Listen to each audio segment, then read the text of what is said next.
Hello student, let us continue with our chapter. हम लोग director के बारे में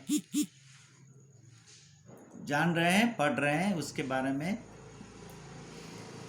ये लेक्चर में हम डायरेक्टर का और पोर्शन देखेंगे, रिमूवल ऑफ डायरेक्टर्स। डायरेक्टर्स को कैसे रिमूव किया जा सकता है। So let us start. Removal of director. According to the provisions of the Companies Act, a director can be removed from his office before the expiry of his term by the following. Remove कैसे किया जा सकता है? By shareholders, a company can remove any director before expiry of his term by general resolution. General resolution से company के director को उसकी expiry term से पहले भी निकाला जा सकता, रिमूव किया जा सकता है।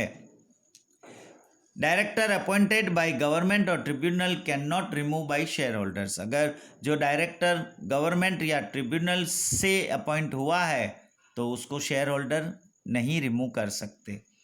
When special notice is given, it is the duty of a company to give a copy of that special notice to the concerned director. Before removal, such a director should be given reasonable opportunity to be heard and to be represented. Special notice उनको दिया जाता है, is the duty of the company. Company का duty है उस director को, उसको special notice दिया जाए कंसर्न डायरेक्टर को, और उसको रिमूवल से पहले उस डायरेक्टर को एक ऐसा अपॉर्चुनिटी भी दिया जाता है कि वो अपने जो कोई भी सफाई पेश करना चाहता है वो कर सके। Second is by board of directors. Board of directors can also remove a director. Board of director जो है वो डायरेक्टर को रिमूव कर सकता है। The procedure is to be followed is as above. जो भी प्रोसीजर है उस हिसाब से उसको रिमूव किया जा सकता है। The person is remove in the above manner can not be reappointed. और अगर उसको रिमूव किया गया है वो डायरेक्टर को रीअपॉइंट नहीं किया जा सकता। Vacation of office of director. According to the provisions of Company Act, director has to vacate his office in following circumstances. Director incurs disqualification as specified in the Companies Act. Companies Act के हिसाब से director को disqualified किया गया है, specified किया गया है। जैसे court declares director unsound of mind, court declares director insolvent, he is applied to be adjudicated as insolvent and his application is pending, he has not paid any calls in respect of any shares of the company and 6 months have elapsed from the last day for the payment of coal. जो भी payment करना था shares का उन्होंने payment किया नहीं है और उसके ऊपर भी 6 मंथ बीत गया है। डायरेक्टर हैज कंडक्टेड मिसअप्रोप्रिएशन और fraudulent activities in the promotion और management of the company. Company के मैनेजमेंट में या कुछ इसने मिसअप्रोप्रिएशन किया हो या फ्रॉडुलेंट एक्टिविटीज किया हो तो डायरेक्टर अपनी जगह से, अपनी पोस्ट से वेकेट करना है। When a director remains absent for the last 12 months from the meeting of the board, जो भी बोर्ड की मीटिंग में लास्ट 12 months से कंटिन्यूस एब्सेंट है, director makes such a contract with the company in which his interest are manifested directly और indirectly. Director ने company के साथ ऐसा कोई कॉन्ट्रैक्ट किया हो विथ हिज इंटरेस्ट, उसके इंटरेस्ट में, जिसमें उसका डायरेक्टली या इनडायरेक्टली इंटरेस्ट है।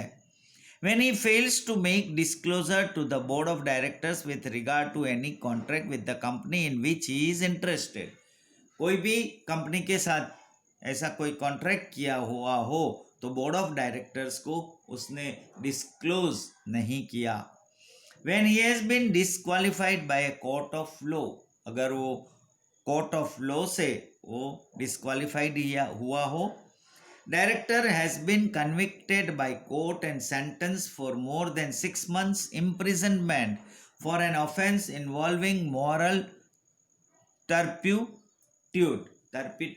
कोई भी करप्शन में डायरेक्टर कोई गुने में इन्वॉल्व हुआ है और उसको कोर्ट ने 6 months का इम्प्रिजनमेंट दिया हुआ है.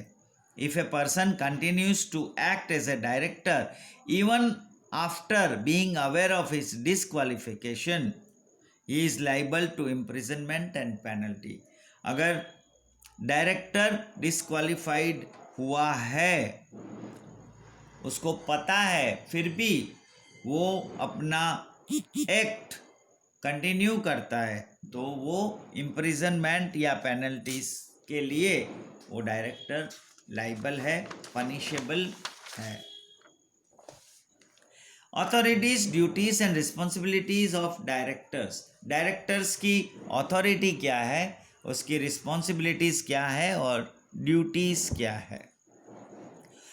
Authorities of directors. Shareholders elect representatives amongst themselves to manage of the company.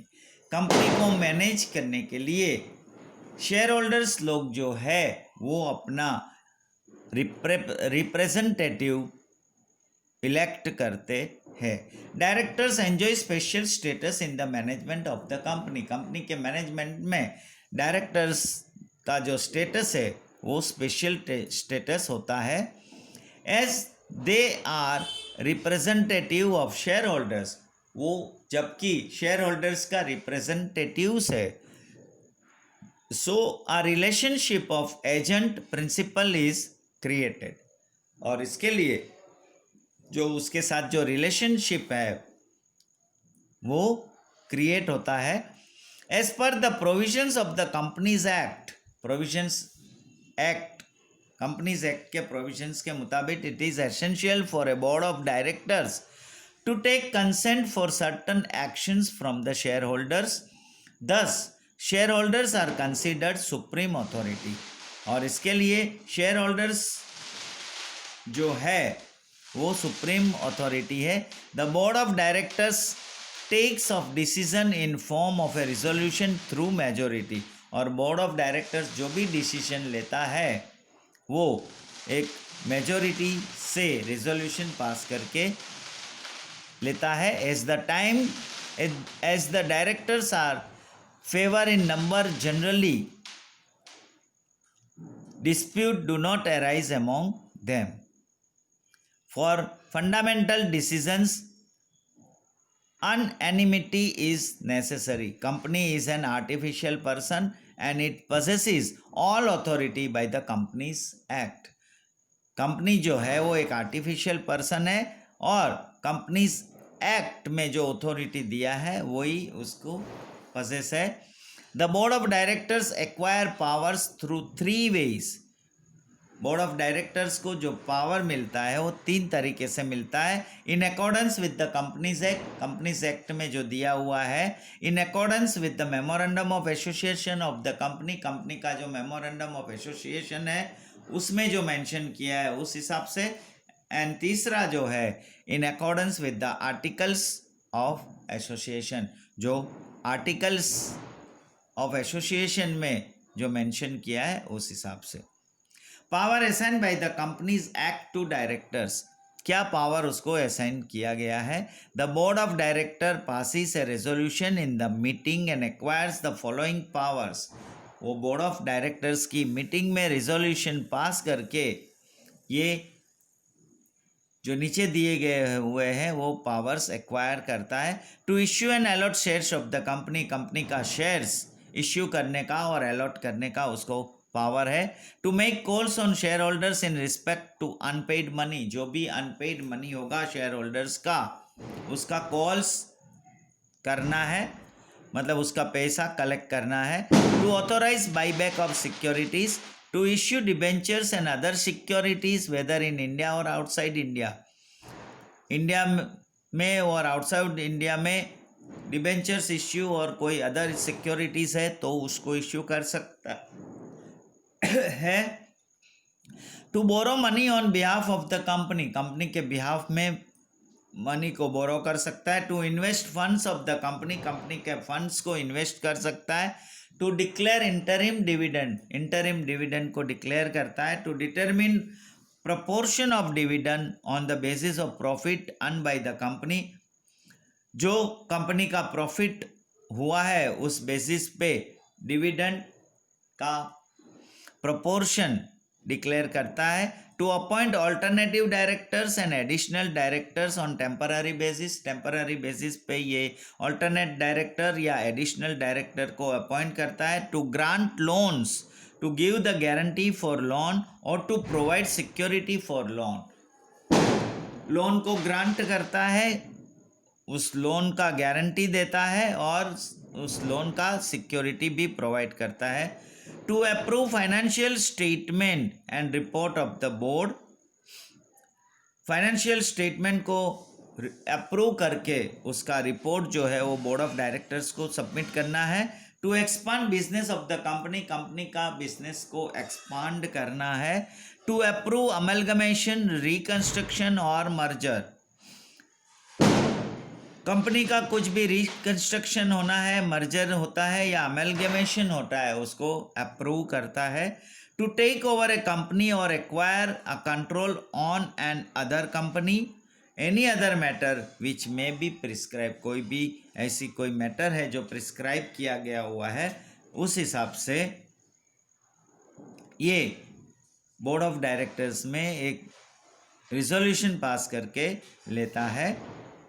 Now दूसरा जो है, for the following functions board of directors has to make consent in general meeting by special resolution, general meeting में special resolutions के जरिए board of directors को ये consent लेना पड़ता है। That will see in our next lecture. Here we stop today's lecture. Thank you.